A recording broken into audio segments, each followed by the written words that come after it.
metida en todas las patologías, pacientes diabéticos, son pacientes que pueden tener alterado, pacientes que están inmunocomprometidos porque tienen que tomar corticoides, porque tienen artritis reumatoide o alguna enfermedad que necesite el uso de inmunosupresores. Estos pacientes tienen más riesgo.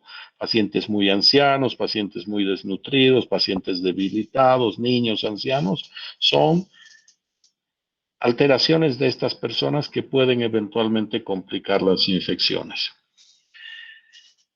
¿Qué anomalías asociadas encontramos con las infecciones urinarias? Hay que ver. Hay que estar preocupados durante el embarazo, cuando el hombre es de sexo masculino, la edad avanzada. Ya les hablé de comorbilidades, entre ellas está la diabetes, pacientes inmunosuprimidos, falla renal, pacientes trasplantados. Ahora, cuando los niños tienen historia de infecciones urinarias en la infancia, hay más probabilidades.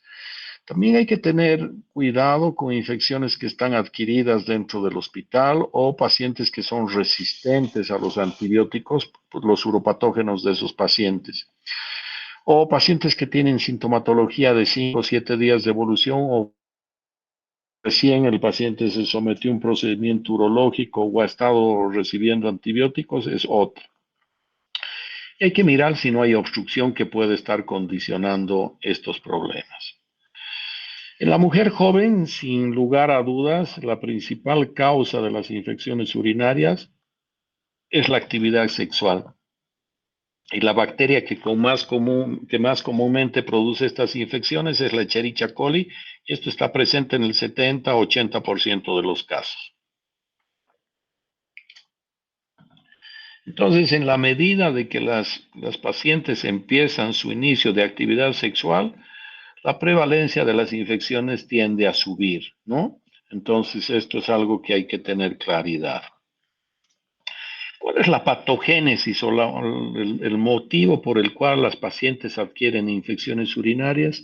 Tiene que ver con colonización y fundamentalmente la ruta de llegada de bacterias a la vejiga es canalicular ascendente de la región perianal. La Escherichia coli está en las heces, va a la región perineal y se sube por la uretra hasta la vejiga. Entonces, cuando uno mira, es la causa más común. Hay otro grupo menos común que son infecciones producidas por vía hematógena durante bacteriemias o fungemias son raras. Infecciones de tipo linfática son todavía por vía linfática mucho más infrecuentes. Entonces, ¿de qué depende de que los pacientes tengan infecciones? Definitivamente de la agresividad de los gérmenes, de la cantidad del inóculo y de las defensas de los huéspedes que pueden ser locales o sistémicas. Esto es súper importante, ¿no? Voy a hacer algún comentario más adelante en relación a esto. Esta bacteria que es la Escherichia coli es la bacteria que con más frecuencia, como hemos visto en una diapositiva anterior, produce infecciones urinarias. Y estas Escherichia coli tienen estas fimbrias o pilis o pseudópodos que son estas fimbrias. Y existen dos fimbrias, la fimbria tipo 1 y la fimbria tipo P. Esta fimbria tipo 1 es una fimbria que es manosa sensible. Voy a volver a esa diapositiva. La manosa es una glicoproteína que se produce en la porción ascendente del asa de Henle. Esta glicoproteína, que es esto que están viendo acá, que les estoy mostrando con la flecha, es una proteína rica en glucosa. Entonces, rica en manosa, que es un azúcar. Entonces, esta bacteria es ávida por él. Entonces, cuando la bacteria se encuentra, se une a la manosa, ya no se adhiere al urotelio y se elimina. Pero las fimbrias tipo P son manosas resistentes, vale decir, no tienen avidez por la manosa, no se adhieren a la manosa, pero sí se adhieren al urotelio y estas bacterias eventualmente van a producir cuadros de infecciones urinarias que pueden ser altas. Por otro lado, las bacterias tienen factores de virulencia, tienen unos antígenos K que evitan la fagocitosis y tiene hemolicinas que son citotóxicas. Entonces, Los pacientes tenemos mecanismos de protección que evitan que tengamos infecciones urinarias. Entre ellas está el flujo urinario. La Escherichia coli se reproduce en promedio cada 20 a 30 minutos. Entonces, si se entraran en la vejiga, por decir 100, a la hora ya son 300 y a la mañana siguiente son 100.000 colonias. Entonces, es importante entender que el flujo urinario es un factor de riesgo. El otro tema es la osmolaridad.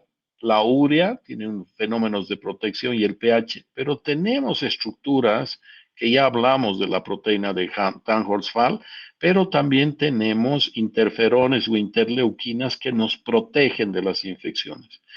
Pero cuando estas bacterias ingresan en el organismo, se adhieren primero al urotelio y si eventualmente no hay defensa que los protege, tienden a invadir dentro de las células del epitelio, se replican y eventualmente se pueden exfoliar. Es por eso que no es infrecuente que en los episodios de infecciones urinarias algunos pacientes como signo puedan tener hematuria.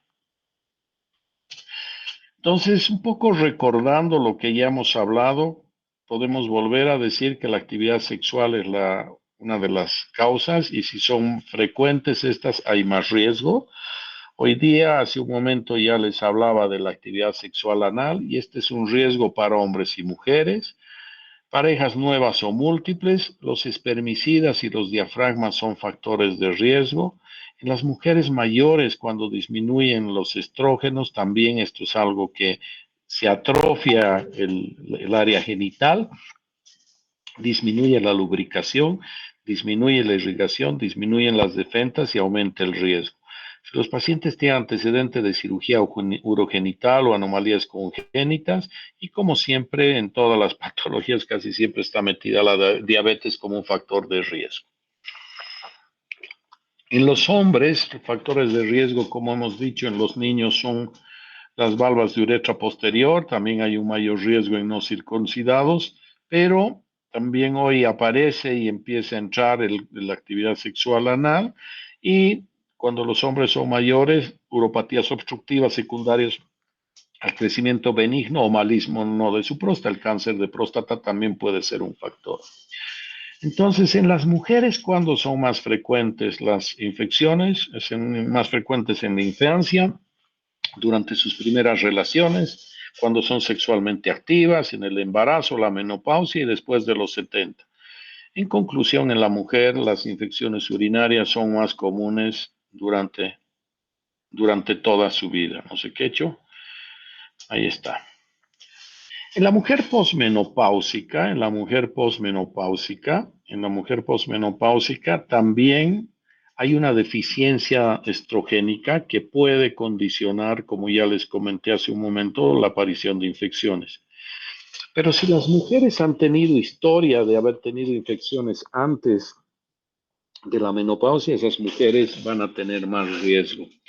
Y definitivamente hoy día de algo que se habla mucho es de este tema del estatus genético, ¿no? Si eres secretora o no secretora, y esto tiene que ver con la capacidad de tener defensas. Yo en la consulta con frecuencia veo señoras que tú ves que son pulcras en el cuidado y son cuidadosas con su higiene y tienen infecciones. Y algunas veces vemos niñas en la cancha, sentadas en el suelo de la cancha sin pañal en el suelo y no les pasa absolutamente nada. Y esto tiene que ver con la capacidad de las personas de secretar defensas, que es diferente a la inmunidad del sistema gastrointestinal.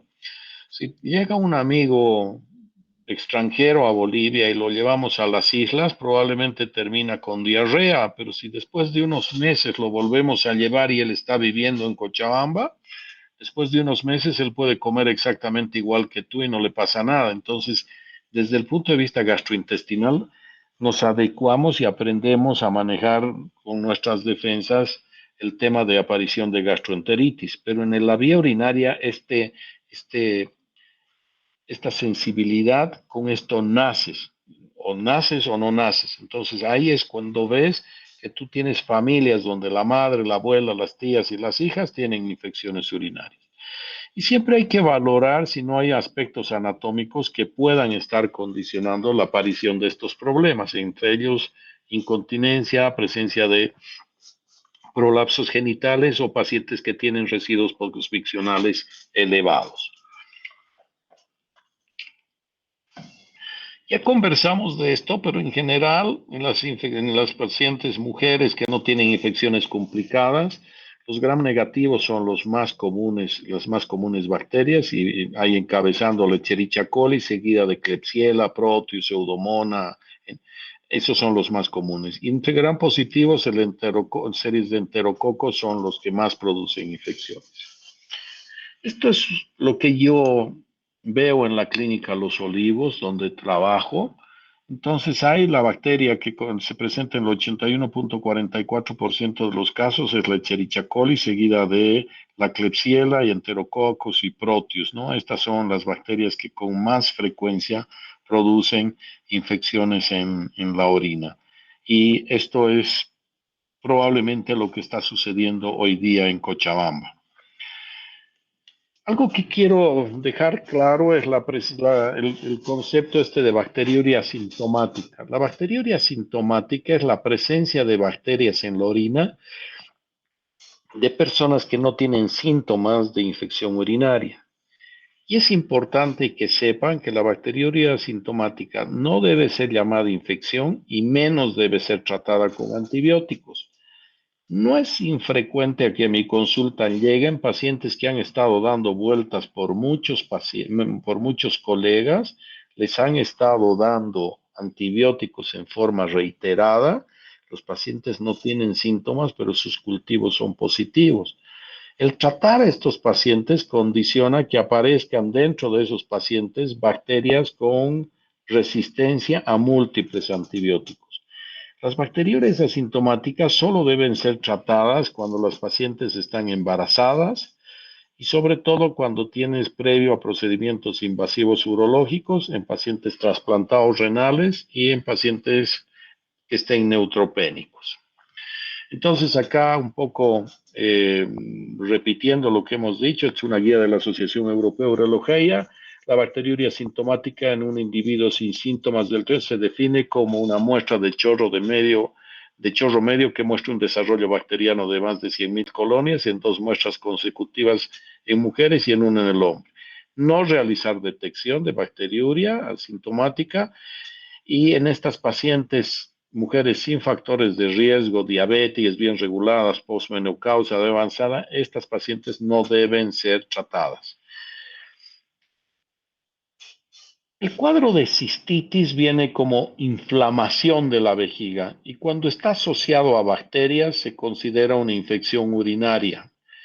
Y normalmente hay que entender que esto compromete la superficie mucosa de la vejiga.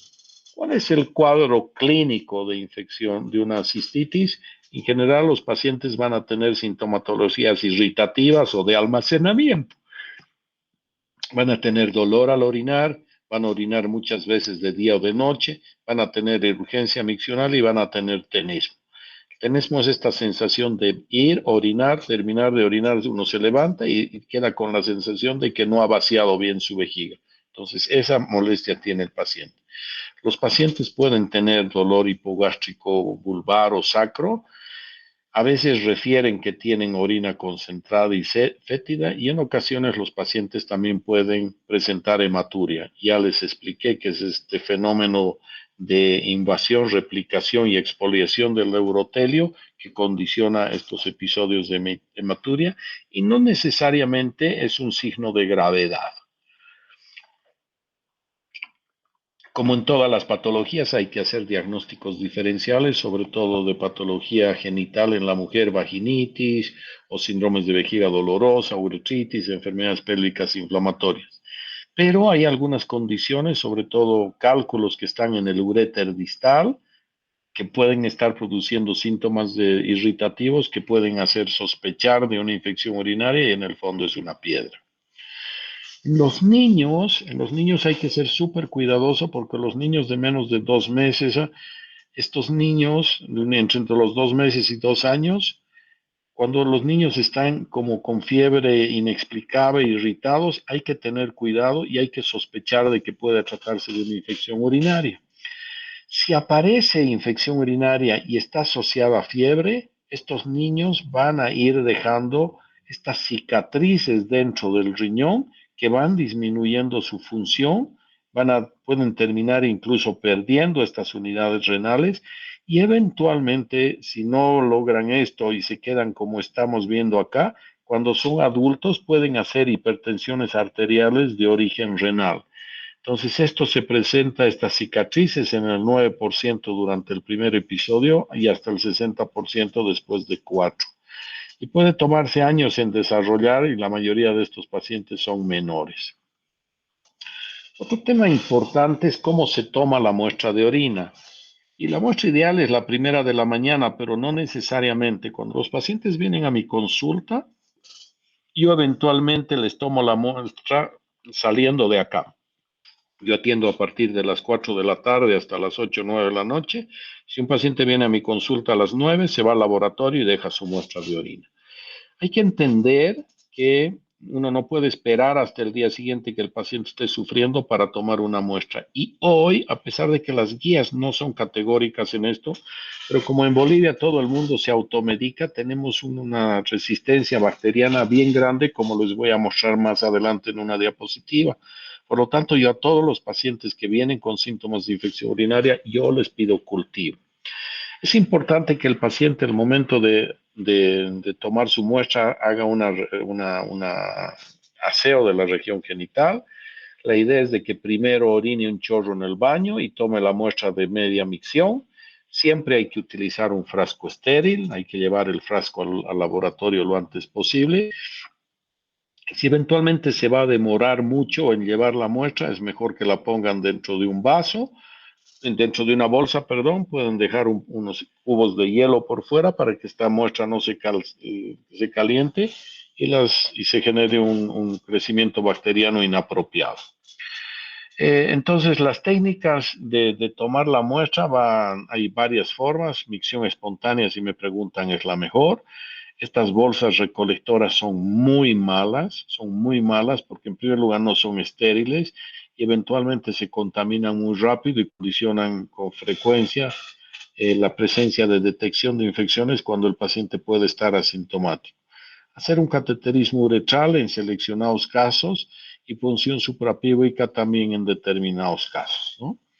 En las mujeres también hay que lavar bien la región genital, identificar claramente dónde están los genitales, dónde está el meato uretral. Una vez que el paciente ha hecho asepsia, antisepsia, es importante que se lave, se enjuague, orine un primer chorro y abriendo sus labios el segundo chorro, y siempre este chorro debe llevarse en un frasco que está estéril. En los niños es bien difícil hacer diagnóstico de infección urinaria porque tiene síntomas inespecíficos y porque es difícil tomar. Y estas bolsas, como les comenté, son bastante malas. Entonces, hay tres formas de hacer. Una recolección ideal es hacer una punción, la otra es colocar una sonda y la otra yo llamo acecho. Cuando tú les planteas a los papás hacer cualquiera de estos, siempre optan por el acecho, que involucra lavar bien al niño, empezarle a dar líquido, estar ahí jugando con él. Va a llegar un momento donde el niño está agarrado por su mamá o su papá y va a empezar a orinar, y la mamá o el papá agarran el vasito y van recolectando la orina. Me parece que esa es una forma mejor de tomar. Me parece súper agresivo el colocar una sonda y más aún hacer una punción. Entonces, la muestra al acecho también tiene una alta frecuencia de contaminación, pero menos que con la bolsa, o sea que a mí me parece que es adecuado hacer. Hay que entender que los niños con frecuencia tienen malformaciones, y estas malformaciones obstructivas, ahí están las valvas de uretra posterior en el varón, 10%, 2% de las mujeres. Las duplicaciones ureterales están presentes en el 5 al 12%, pero no necesariamente son causas de infección. Cicatrices renales en el 13% de los hombres y 4.5% en las mujeres. Y el reflujo vesico-ureteral también es diferente, termina siendo un poquito más alto en los varones al principio, pero después en las mujeres. Cuando hacemos un examen de orina, ¿qué hay que pedir? Hay que pedir un examen general de orina donde se haga la utilización de esta tira reactiva para ver los aspectos químicos de la orina. Después hay que hacer un examen en microscopio para hacer un examen general de orina. Y yo insisto que hoy día tenemos que cultivar las orinas para lograr identificar germen y ver la sensibilidad en el antibiograma. Cuando colocamos estas telas, lo que tenemos que ver es que en general los pacientes que tienen estas tiras reactivas puede identificarse glucosas, bilirrubinas, pero lo que tenemos que buscar es la presencia de nitritos o leucocitos, que ahí ven ustedes la sensibilidad y la especificidad, y esto es importante que tengamos claridad. Es importante que tengamos claridad que la sensibilidad de los nitritos es baja, pero su especificidad es alta, y de la presencia de leucocitos es más alta la sensibilidad y la especificidad. ¿Cómo debemos ver en general la presencia de leucocitos normales de 0 a 4? Y cuando tienes más de 5 ya hay que hablar de leucocituria, y si tienes más de 10 ya se habla incluso de piuria, y esto tiene una alta sensibilidad y especificidad en la presencia de infecciones. Para hacer diagnóstico, lo ideal es tener cultivos de orina que tengan más de 100.000 colonias. Y lo que tenemos que ver es que la mayoría de las veces hay que tratar con antibióticos, pero hay que ver que sean efectivos y eventualmente seguros. Entonces hay que ver el espectro de actividad, la eficacia, reacciones, resistencia bacteriana, dosis y costo. Esto es algo que hay que mirar de manera general. Me encanta esta diapositiva porque nos habla de un antibiótico que quiero que lo recuerden bien, que es la nitrofurantoína, que apareció en 1955, o sea que tiene 45 y 24, 60, 70, tiene 69 años de vida, ¿no? Entonces es un antibiótico que a pesar de los años sigue teniendo sensibilidad. Cuando empezamos a mirar qué ha pasado con las quinolonas no floradas o las floradas, son antibióticos que han aparecido muchos años después, pero tienen alta resistencia, como vamos a ver. Hace unos años, creo que está en esta misma presentación, hicimos un trabajo cooperativo entre el Hospital Viedma y la institución donde yo trabajo, y aquí podemos ver un poco la sensibilidad del Escherichia coli. Entonces, es sensible a la ampicilina, solo el 17%, 80% son resistentes. Por lo tanto, nunca hay que usar ampicilina. Amoxicilina con ácido clavulámico, 57% su sensibilidad, 26% de su resistencia. Las cefalosporinas en general están alrededor del 60% su sensibilidad, 30% resistencia. Cuando miras las quinolonas, que esto es lo que más usan en las farmacias, uridón o norfloxacino con fenilazopiridina, la resistencia de estos medicamentos está sobre el 70%. Por lo tanto, no hay que dejar más quinolonas, no hay que dejar. Y les vuelvo a comentar lo que les hablé de este medicamento que se llama nitrofurantoína, sigue teniendo alta sensibilidad, 90%. La gentamicina 75, la amicacina 99. Entonces, si uno mira qué dejar, definitivamente la nitrofurantoína sigue siendo el medicamento que deban dejar, y hay que mirar qué dicen las guías. También hablan del sulfametoxazol y el trimethoprim las guías, pero en nuestro medio la resistencia es muy alta, ¿no? Tiene una resistencia del 66% sulfametoxazol y trimethoprim. Entonces, estas son lo que hay que pensar en hacer. Otra alternativa es la fosfomicina, que no la teníamos antes y ahora la tenemos. Entonces, en primera línea, nitrofurantoína, estas son las guías de la Asociación Americana de Urología. Y como alternativas habla de cipro, que mi sugerencia es no usarla. Fosfomicina es otra alternativa, y eventualmente cefalosporinas de tercera generación o amoxicilina con ácido clavulámico cuando están sensibles. Entonces, estas son también cistitis no complicadas. Estas son las guías de la Asociación Europea de Urología, y la fosfomicina sigue siendo 3 gramos dosis única. Esto es un polvo que se diluye un poco de agua, es un sobre. En Bolivia viene con el nombre de Uronil, y hay que dar un sobre al día por una sola vez. La nitrofurantoína de 100 miligramos 3 o 4 veces al día, 3 si son en forma de macrocristales por unos 5 días. Entonces sigue siendo una alternativa. Las cefalosporinas, yo diría que la que más se está usando ahorita en Bolivia es la cefixima, que es una cefalosporina de tercera generación de 400 miligramos, una tableta al día por 5 días. Y yo pienso que acá hay que pensar en no utilizar ni sulfametoxazol ni trimestoprim. Entonces, lo que están las guías de la Asociación Europea, las recomendaciones para el antibiótico, para el tratamiento antibiótico de la cistitis no complicada, es fosfomicina, pimecilina, que no tenemos, o nitrofurantoína como tratamiento de primera línea. Y no utilizar aminopenicilinas o fluoroquinolonas, también un grado de recomendación fuerte de los dos. Por lo tanto, creo que esta es una tendencia mundial, pero en Bolivia hace tiempo que vemos que estos medicamentos no hay que utilizarlos.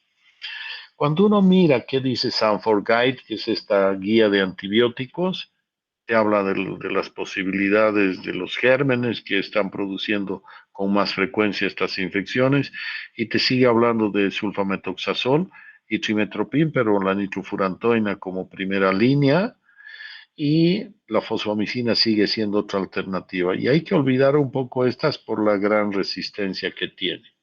Cuando se trata de hombres varones, también se puede utilizar nitrofurantoína, pero si hay problemas y asociados a temas de infecciones y en las que se puede estar involucrada la próstata, las sulfas y las quinolonas tienen buena llegada al parénquima prostático.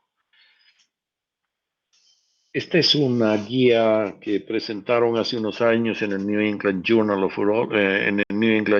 of Medicine, y acá también la nitrofurantoína está como primera alternativa, sulfametoxazol y trimestoprim y la fosfomicina, ¿no? Entonces vale la pena que tengamos claridad. Y como segunda línea ponen las quinolonas, que yo creo que, como les pongo ahí, hay que olvidarlas. El otro tema es cuánto tiempo tratar, y este es un metaanálisis que dice que 3 días de terapia antibiótica es similar a utilizar 5 a 10 días para mejorar y curar los síntomas de una infección urinaria no complicada. ¿Qué hacemos cuando los pacientes tienen infecciones urinarias recurrentes? Hablamos de infección urinaria recurrente cuando hay 2 o más infecciones en los próximos 6 meses o más, o 3 o más infecciones en un año. Si el paciente tiene más de 2 infecciones en 6 meses o más de 3 en un año, a estos pacientes hay que dejarles profilaxis. Y la principal alternativa es la nitrofurantoína. La ventaja de la nitrofurantoína es que altera poco la flora vaginal. Por lo tanto, los pacientes, después de usar largos periodos de este antibiótico, no desarrollan vaginitis. El problema que tiene la nitrofurantoína es que no todos los pacientes la toleran bien, tiene toxicidad gastrointestinal importante, y si se usa profilaxis hay que dejar una dosis única nocturna de este antibiótico, 100 miligramos o 50 miligramos cada noche por un periodo de unos 3 meses, y se va controlando mensualmente con exámenes de orina. Si después de 3 meses no hay infecciones, esto se va intercambiando un día sí, un día no por otros 3 meses, y si después de 6 meses no ha habido ni una infección, se suspende y se ve cómo evoluciona el paciente. El otro tema que hay que mirar es qué dejarles a las pacientes cuando tienen infecciones y ellas ven que esto está relacionado a su actividad sexual. Doctor, tengo relaciones y al día siguiente estoy con molestias. Entonces, esta paciente, la misma profilaxis, tomando una dosis única de nitrofurantoína después de cada que tengan actividad sexual. Una cosa que es importante decirles es que la nitrofurantoína es un excelente antibiótico, pero tiene un problema de que puede desencadenar fibrosis pulmonar si se la deja por largos periodos, ¿ya? La razón por la que les muestro este examen es porque hoy esto es lo que estamos viendo con frecuencia, ¿no? Pides un general de orina, en este caso no habían nitritos ni leucocitos, pero sí tiene 85 leucocitos por campo. Tiene 12 eritros, su flora es regular. Le hacemos un cultivo y los pacientes tienen este mecanismo de resistencia que se llama B, que es beta-lactamasa de espectro extendido. Cuando miramos estas beta-lactamasas, en general, sus cultivos son multiresistentes. Si me preguntan a qué son más sensibles, a las que tenemos acá. Los aminoglucósidos, en general, siguen siendo una buena alternativa. El otro es la nitrofurantoína y después los carbapenémicos, imipenem, ertapenem, meropenem, esos son otra alternativa. Entonces ya les mostré esta diapositiva donde vemos que la mayoría de las infecciones son producidas por Escherichia coli. El otro tema es que hay que entender que cuando nosotros en la consulta del lugar donde yo trabajo hacemos toma de muestras de orina, el 73% son negativos, 27% son positivos. Y cuando miramos la distribución por género, lejos la mujer, 2/3 son mujeres y 1/3 son varones los que tienen infecciones urinarias.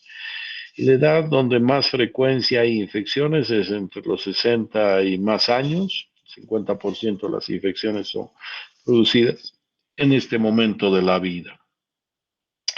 Acá estamos hablando de los mecanismos de resistente. Blea tienen el 40%, o sea, son en relación al 100%, y BLE son el 35%. Entonces, esto ya hemos comentado y me gustaría que lo recuerden. Las cefalosporinas 30% de 33% de resistencia, 60% de sensibilidad. Las quinolonas no usar porque tienen mucha resistencia, más del 72%. La nitro sigue siendo una gran alternativa. Y acá tenemos la micacina también como una excelente alternativa y obviamente los carbapenémicos. ¿Qué pasa con Klebsiella? La Klebsiella también, la ampicilina tiene prácticamente 100% de resistencia. Amoxicilina clavulónico como 60%, y las cefalosporinas están alrededor del 50%. 60% la resistencia de Klebsiella a las quinolonas. La nitrofurantoína no es una buena alternativa para esto porque baja su sensibilidad como un 38%. La micacina sigue siendo, los carbapenémicos, una buena alternativa, y hoy día piperacilina con tazobactam otra alternativa. Otra bacteria son los enterococos, que representan como el 4%, y en general la ampicilina, amoxicilina con ácido clavulámico son una gran alternativa, la nitro también, y la otra alternativa es vancomicina. Proteus, hay que mirar que en general representan 2.5%, pero en general entender que la micacina es una excelente alternativa para ellas, y la amoxicilina con ácido clavulámico también.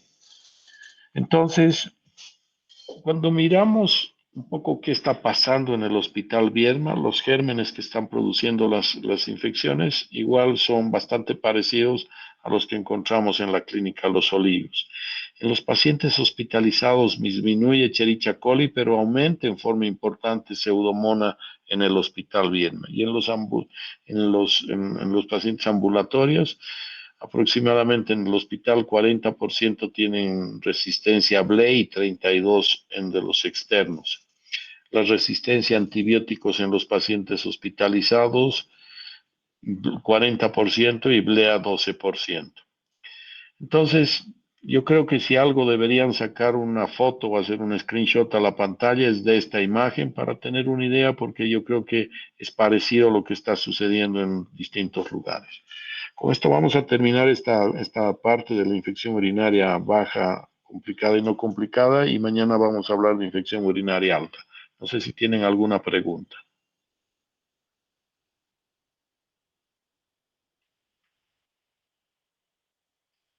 ¿Hay alguna pregunta, chicos?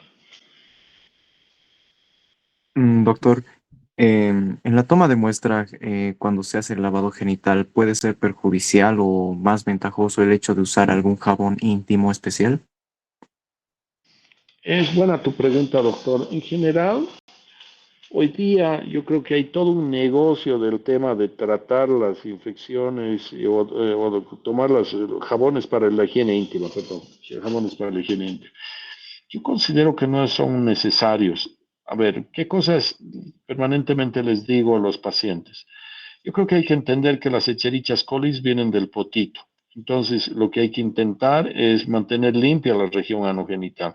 Entonces, cuando uno se ducha, debe jabonar bien su potito para evitar tener infecciones. Cuando vas a tomar una muestra, no es necesario tener un jabón especial, pero hay que hacer un jabonado externo, no tiene que entrar jabón a vagina, pero hacer un jabonado externo, se enjuaga, se seca, se orina un primer chorro abriendo los labios, el segundo chorro en un frasco. No sé si te he respondido tu pregunta. Sí, doctor, muchas gracias. ¿Alguna otra pregunta?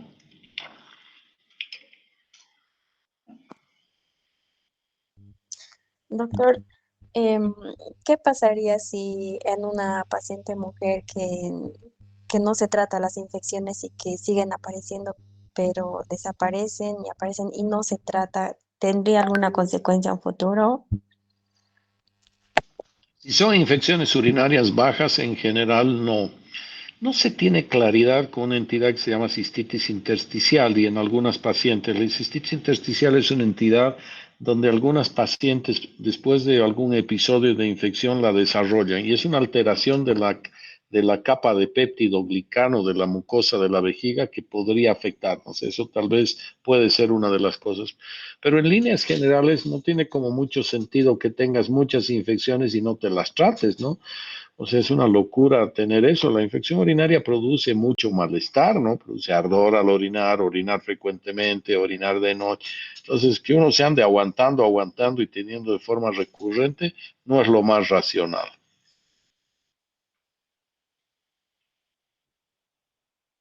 ¿Alguna otra pregunta?